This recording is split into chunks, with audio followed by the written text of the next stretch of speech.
Hats off to director Sivakumar Murugesan, நம்ம ஊருக்காரரு. தாய் கிழவி சூப்பர் படங்க. ஃபேமிலியோட கண்டிப்பாக பார்க்க வேண்டிய படம். அப்படியே என்னெல்லாம் கிராமத்து வாழ்க்கையே கொண்டு போச்சு. எங்கள் அம்மாச்சி அப்பத்தான் அந்த எல்லாத்தையும் அப்படியே ஒரு போயிட்டு காமிச்சிட்டு வந்துருச்சு. ஸோ மகன்கள், மருமகன்கள், மகள்கள், மருமகள் எல்லாரும் பார்க்க வேண்டிய ஒரு சூப்பர் படம்.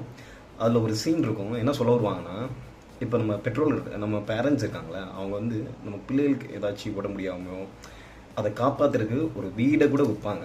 ஆனால் அதே பிள்ளைகாய நாம் நம்ம பெட்ரோல்கள் வந்து வயசாயிருச்சுன்னா, அப்போ சரி ரொம்ப வயசாயிருச்சு, இதுக்கு மேலே என்ன நம்ம செலவழிக்க முடியாதுன்னு சொல்லிட்டு நம்ம கைவிட்டுருவோம். ஸோ அந்த ஒரு சீனை வந்து சூப்பராக எடுத்திருப்பாங்க.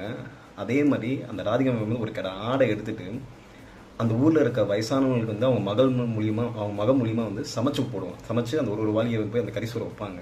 அது என்ன சொல்ல வருதுன்னா, இப்போல்லாம் நிறையா பிள்ளைய வந்து தன்னோட பெட்ரோலை வந்து தன்னோட பேரண்ட்ஸை வந்து ஒழுங்காக பார்த்துக்கிற மாட்டுறாங்க அப்படின்னு சொல்லிட்டு அந்த ஒரு மெசேஜை சொல்லியிருப்பாங்க.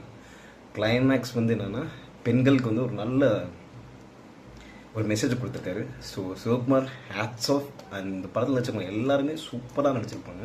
And Radhika ma'am as usual அவங்களோட ஆக்டிங் பட்டாசு.